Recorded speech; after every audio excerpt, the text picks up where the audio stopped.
Bonjour, bienvenue, nouveau numéro de Valeurs Ajoutées sur Boursorama.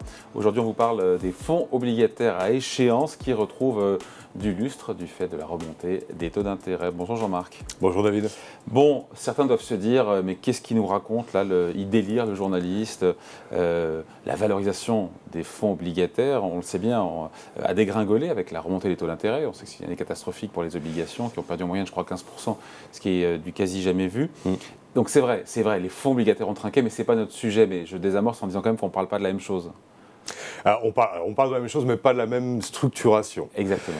Là, un fonds daté, donc un fonds à échéance, c'est un fonds qui est, dont la date de fin est connue à l'avance et qui est composé d'obligations qui ont à peu près la même maturité que le fonds.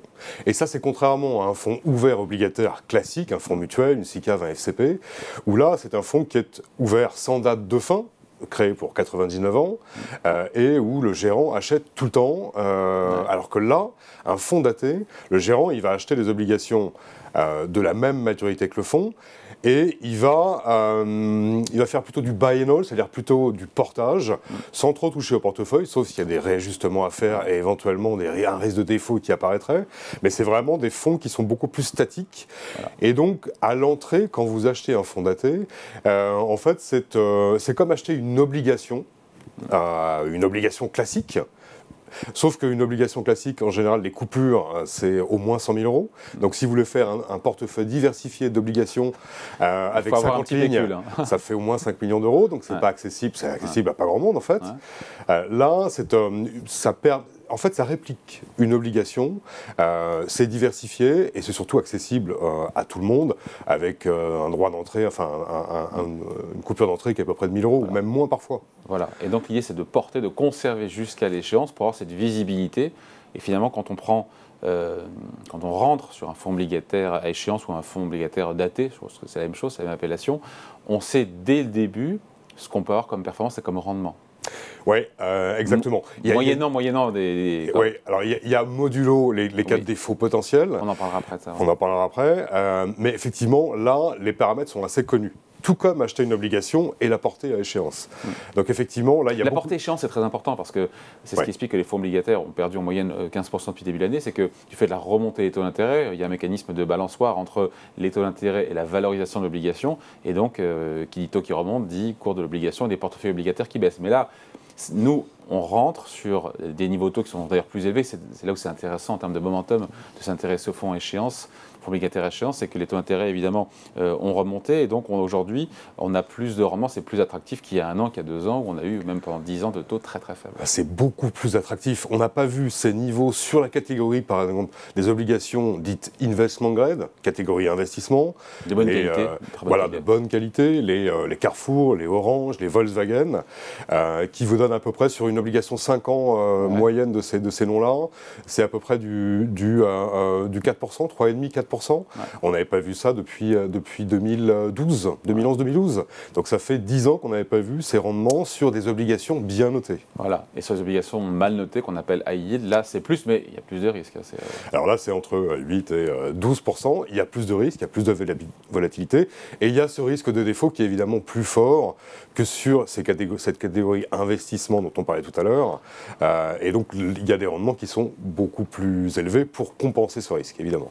Oui, parce qu'après, in fine, s'il y a des défauts dans le portefeuille, le rendement final du portefeuille high yield sera moindre. Il sera réduit des défauts. Il y a quoi, 20, 30, 40, 50 valeurs à l'intérieur? Enfin, oui, il y a en général, si vous voulez un portefeuille vraiment diversifié en termes de pays, de secteur, il faut au moins 50 lignes, parfois il y en a 100. Donc là, un portefeuille obligataire est très diversifié. Donc vous avez un risque de défaut, mais qui est réparti sur sur 50 à 100 lignes, en général, ça vous permet justement de ne pas être concentré sur un secteur ou un pays. Il faut expliquer à Jean-Marc que les fonds obligataires datés à échéance, ce n'est pas nouveau.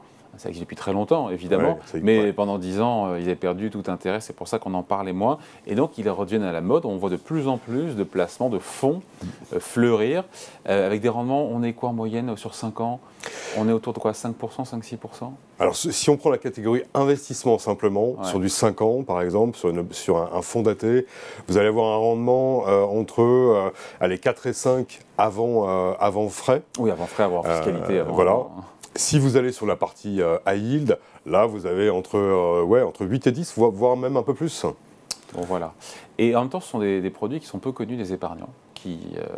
Voilà. Et en même temps, ils sont faciles à comprendre. On l'a dit, voilà, on prête de l'argent à une boîte, je sais pas moi, Renault, Accor, on porte l'obligation, on est remboursé de l'obligation au bout de 5 ans, et tous les ans, il y a des petits coupons qui tombent. C'est assez simple à comprendre. Oui, c'est assez simple, effectivement, comme construction de portefeuille.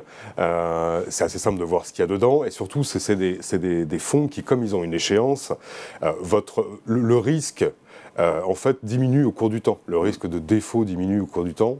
Le risque de volatilité liée à la prime de risque, au taux, diminue.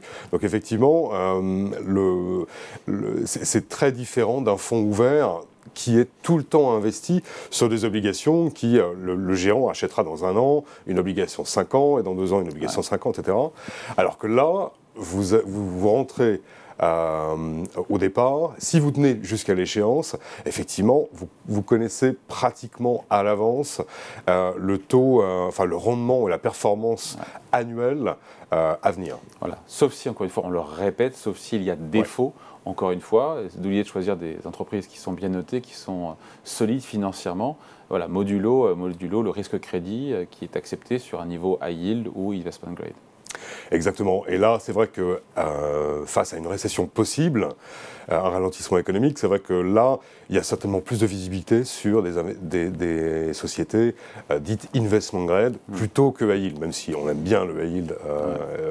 Mais effectivement, la visibilité, elle est beaucoup plus forte là, sur les obligations type Carrefour. Et puis 4 et 5 %, encore une fois, on se rappelle, c'était entre 0 et 1 et quelques, il y a encore quelques années en termes de rendement, de taux d'intérêt. Par exemple, d'où on vient, quoi. L'obligation 5 ans moyenne là, de ces émetteurs dont on vient de parler, au début de l'année, le rendement moyen, c'était 0,5 %. Là, on est à 4, donc c'est x8. Donc effectivement, là, on sent qu'il y a probablement une opportunité de rentrer. C'est peut-être pas le point le plus bas, mais en tout cas, c'est un point qui est vraiment attrayant. Voilà, on voulait vous parler de ces fonds obligataires à échéance qui sont de nouveau, en tout cas attractifs, qui méritent d'être regardés de plus près. Merci beaucoup Jean-Marc. Merci David. Voilà, Valeur Ajoutée revient très rapidement sur Boursorama.